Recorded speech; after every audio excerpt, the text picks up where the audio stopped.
रहीम अस्सलाम वालेकुम students, welcome back to my channel educational tips. कैसे हैं आप सब? उम्मीद करती हूँ आप सब बिल्कुल ठीक होंगे। तो बच्चों, आज ही मैं आपके साथ शेयर करने जा रही हूँ चैप्टर नंबर 3। और चैप्टर नंबर 3 है हमारे पास द ह्यूमन ट्रांसपोर्ट सिस्टम। ठीक है जी। तो द ह्यूमन ट्रांसपोर्ट सिस्टम, इसका मैं आज आपके साथ एक्सरसाइज का सोल्यूशन शेयर करूँगी। तो चलिए स्टार्ट करते हैं अपना एक्सरसाइज के सोल्यूशन के ऊपर। आ जाइए आप सब बच्चे, अपने पेज नंबर ओपन कर लीजिए। पेज नंबर 28, पेज नंबर 28 के ऊपर आ जाइए। तो हमारे पास यहाँ पे हमारे पास लॉन्ग क्वेश्चन हैं। लॉन्ग क्वेश्चन में क्वेश्चन नंबर 1 पे आ जाइए। क्वेश्चन नंबर 1 है हमारे पास, what is the main job of circulatory system. यानी कि सर्कुलेटरी सिस्टम का मेन फंक्शन क्या है। बेसिकली सबसे पहले ये बात याद रखिए कि सर्कुलेटरी सिस्टम क्या है। सर्कुलेटरी सिस्टम यानी एक ऐसा सिस्टम जो हमारे ब्लड को होल बॉडी के अंदर ट्रांसपोर्ट कर रहा है, उसको हम लोग क्या कहते हैं, ये सर्कुलेटरी सिस्टम है। ठीक है।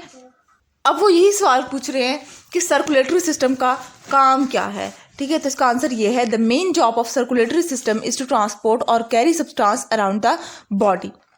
ठीक हो गया। अब आ जाते हैं क्वेश्चन नंबर 2 के ऊपर, name 4 of the materials carried by the blood. ठीक है। अब वो कह रहे हैं कि आपने वो 4 मटेरियल्स की बात करनी है जो कि हमारा ब्लड ट्रांसपोर्ट कर रहा है, जो हमारे ब्लड के अंदर मौजूद है और वो होल बॉडी के अंदर ट्रांसपोर्ट कर रहा है। तो इसका आंसर है जी, the material carried by the blood include dissolve food, water, oxygen, carbon dioxide, urea and hormones. ठीक है। ये सारे हैं। ठीक है। इसमें से कोई से भी आप 4 याद कर लें या आप सारे याद कर लें, बात एक ही हो जाएगी। Next, coming towards question number 3, that is how much blood is there in the body of an adult human being. यानी कि एक अडल्ट ह्यूमन बीइंग की, एक अडल्ट बच्चे की बात करें, that is may start from approximately 15 to 18 years. ठीक है। उसका अडल्ट या 10 to 18, 15। ठीक है। आपने बताना है कि उसका जब वो अडल्ट हो जाएगा, ठीक है, जवान हो जाएगा बच्चा, तो उसका क्या, उसका बॉडी के अंदर कितना ब्लड होगा। ठीक है। The average human being have about 5 litre of the blood. ठीक है। उसकी बॉडी के अंदर कितना ब्लड होगा? 5 लीटर होगा। What are the 4 main parts of the blood? Describe what each of them does. ठीक है। वो कह रहे हैं कि आपने 4 जो ब्लड के मेन पार्ट्स हैं, मेन कंपोनेंट्स हैं, उनको आप लोगों ने एक्सप्लेन करना है, उनको बताना भी है। The 4 main parts of the blood are red blood cells which carry oxygen. अब वो पहला कंपोनेंट क्या है? रेड ब्लड सेल है। रेड ब्लड सेल का काम क्या है? ये ऑक्सीजन को ट्रांसपोर्ट कर रहा है, इसके अंदर ऑक्सीजन मौजूद है। वाइट ब्लड सेल की जब हम लोग बात करेंगे तो वाइट ब्लड सेल भी एक कंपोनेंट है ब्लड का, which help to kill germs and produce substance called antibodies. ठीक है। अब वाइट ब्लड सेल का काम क्या है कि हमारी बॉडी के अंदर कोई भी जब जर्म्स इंटर होते हैं तो ये उन जर्म्स के अगेंस्ट फाइट करता है, हमें उस जर्म से प्रोटेक्ट करता है। एंड एज अ रिजल्ट, जब वो उस जर्म से प्रोटेक्ट कर लेगा तो एज अ रिजल्ट वो क्या बनाएगा? एंटीबॉडीज बनाएगा। And that antibodies will protect us in future. If that germs again enter into our body, then that antibodies will recognize that germ and kill this. ठीक है जी। These kill germ and change the position, these kill germ and change the poison produced by the germ into harmless substance. Plasma is a liquid part of the blood. अब वो third component की बात कर रहे हैं, that is the plasma, and plasma is the liquid part. ठीक है जी। The red blood cell float in it and it contain many dissolved substances such as glucose, amino acid, vitamins and minerals. अब वो कह रहे हैं कि plasma के अंदर हमारे पास रेड और वाइट ब्लड सेल ही प्लाज्मा के अंदर मौजूद होते हैं। और प्लाज्मा के ऊपर अंदर एक और चीज़ मौजूद होती है, दैट इज़ द ग्लूकोज। हमारे पास ग्लूकोज प्लाज्मा के अंदर मौजूद होगा, अमाइनो एसिड मौजूद होंगे, वाइटामिन मौजूद होंगे, and some amount of mineral salt is also present in our plasma. ठीक है। The plasma also carries carbon dioxide and other waste products, urea as well as hormones. Plasma also contains some blood proteins including one called fibrinogen. Plasma के अंदर एक protein मौजूद होता है, and that protein name as what? Fibrinogen, which help the blood to clot. ठीक है। उसके अंदर क्लॉट आने, ब्लड के अंदर क्लॉट के लिए काम होता है। Finally there are platelets in the blood. और आखिर में हमारे पास जो 4th सब्सटेंस है, that is the blood platelets. This small cell fragments help to seal wounds by clotting the food. ठीक है जी। इन प्लेटलेट्स का काम क्या होता है कि हमें कहीं भी चोट लग जाती है तो उसको उस चोट को वापस सही नॉर्मल हमारी स्किन आने में, ठीक है, we require platelets. If platelets down, अगर हमारे प्लेटलेट्स कम हो जाएंगे तो हमारी हीलिंग प्रोसेस बहुत स्लो हो जाता है, ठीक है। अच्छा, उसके बाद फिर हम लोग, ये तो था क्वेश्चन नंबर 4 का आंसर। मैं आप लोगों को पूरा का पूरा दोबारा दिखा देती हूँ। यहाँ से शुरू होता है, यहाँ से और ये यहाँ तक है, ठीक है, हो गया। अब आ जाते हैं क्वेश्चन नंबर 5 पे। What does haemoglobin do in our body? Haemoglobin हमारी बॉडी के अंदर क्या करता है? Haemoglobin is a protein combined with iron which enable the red blood cell to carry oxygen, ठीक हो गया। उसके बाद फिर हम लोग बात करते हैं क्वेश्चन नंबर 6 की। Why does lack of iron in the diet some time lead to anaemia? यानी कि अगर हमारे अंदर डाइट की कमी है, अगर हम सही प्रॉपर आयरन की डाइट नहीं ले रहे, ठीक है, तो हमें ये कहते हैं कि अगर आप आयरन डेफिशिएंसी हो रही है आपकी बॉडी में तो आपको अनीमिया हो जाएगा। That is anaemia, what, that is a disease, ठीक है। तो अनीमिया हो जाएगा। अब वो कह रहे हैं कि ये क्यों कहते हैं आयरन की डेफिशिएंसी से क्यों अनीमिया कॉज होता है? If the diet lack iron the body may not be able to make enough haemoglobin and so the blood will not be able to carry sufficient oxygen and the person will lack energy, ठीक हो गया। अब आ जाते हैं question number 7 पर। A drop of blood has just left one of our lungs of your lung, describe the route it take to get back to the lung, ठीक है। तो वो a drop of oxygenated blood leaving the lung passes to the left atrium of the heart. From there it is pumped to the left ventricle which pump it into the main artery, the aorta. The drop of the blood eventually reaches the blood capillaries which carries the blood into the tissue.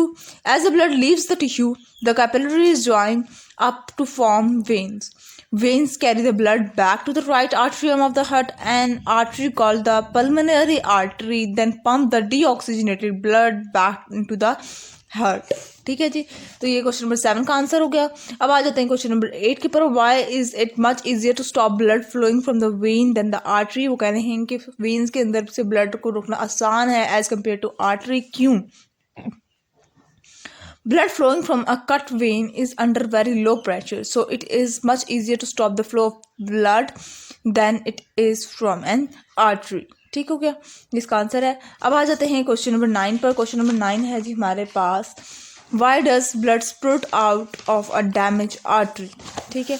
तो इसका answer है blood spurt from a damage artery because it is under high pressure and the spurt are caused by the each beat or pumping action of the heart, ठीक हो गया। अब आ जाते हैं question number 10। Question number 10 is why is it not correct to say that all arteries carry oxygenated blood and all veins carry deoxygenated blood? वो कह रहे हैं कि क्यों हम कहते हैं, ये नहीं कह सकते कि सारी आर्टरीज हमारी ऑक्सीजनेटेड ब्लड ट्रांसपोर्ट कर रही हैं और सारी वेन्स हमारी डीऑक्सीजनेटेड ब्लड ट्रांसपोर्ट कर रही हैं। इसके अंदर ये स्टेटमेंट हम क्यों कह रहे हैं कि रॉन्ग है? All arteries carry oxygenated blood except the pulmonary artery which carry deoxygenated blood from the heart to the lungs. All veins carry deoxygenated blood except the pulmonary vein which carry the oxygenated blood from the lung to the heart, ठीक हो गया। ये इसकी वजह है। उसके बाद फिर हम लोग बात करते हैं क्वेश्चन नंबर 11 की।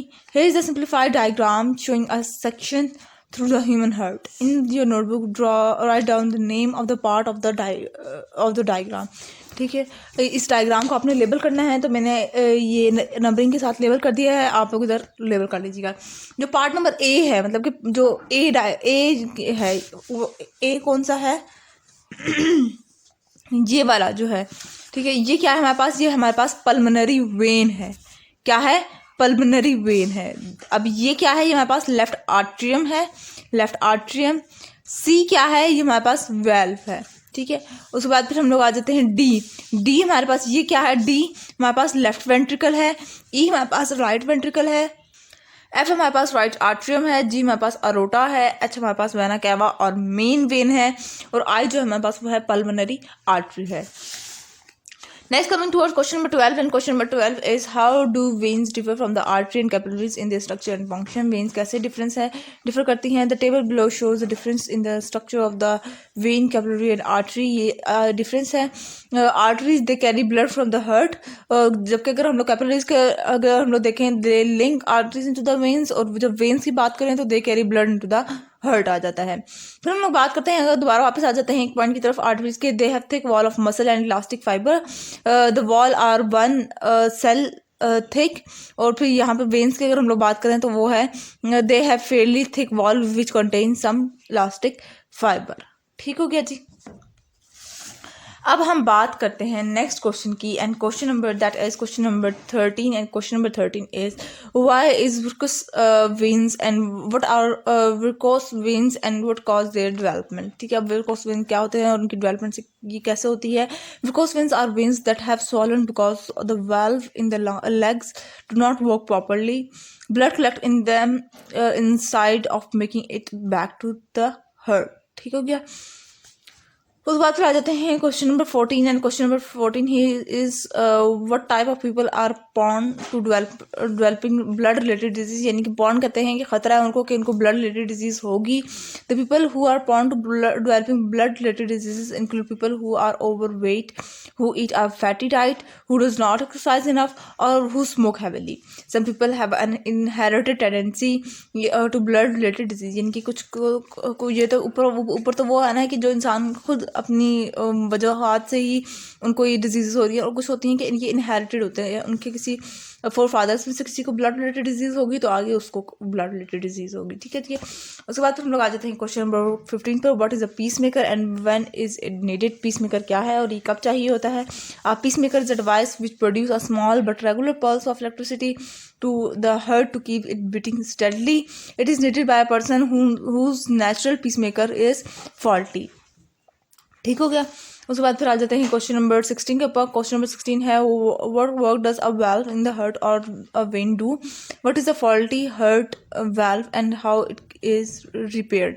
तो इसका आंसर है a valve in the heart or a vein stop the blood from flowing backward. If the valve of the heart do not shut properly, the heart can't work efficiently. Sometimes a faulty valve can be replaced with a artificial valve। ठीक हो गया जी, ये question number 16 का answer हो गया।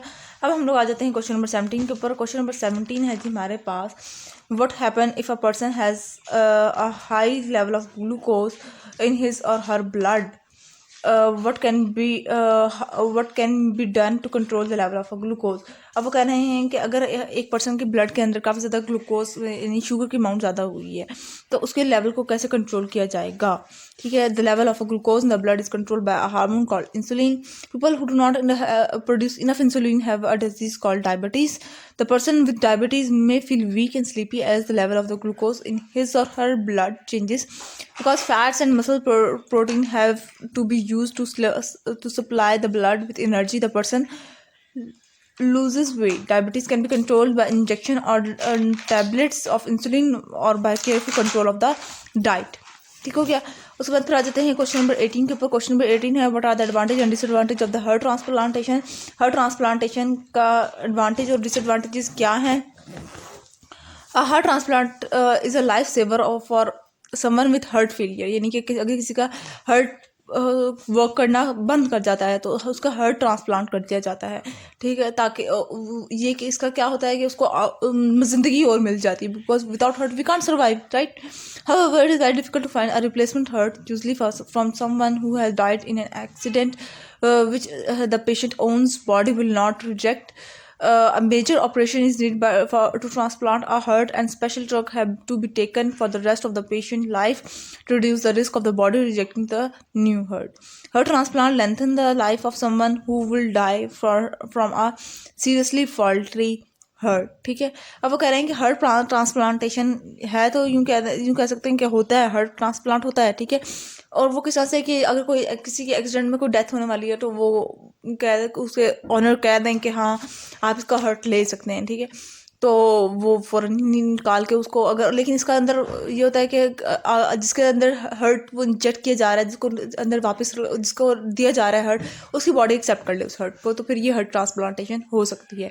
But it is a difficult process कि किसी का हार्ट कहीं से लगाना, तो it's a little bit difficult. ठीक हो गया, तो ये था आज का लेक्चर। आई होप आपको समझ आ गया होगा। अगर आज का लेक्चर आप सबको समझ आ गया होगा तो मेरे चैनल को सब्सक्राइब कर दीजिएगा, वीडियोस को लाइक कर दीजिएगा और साथ साथ बेल आइकन को प्रेस करना मत भूलिएगा।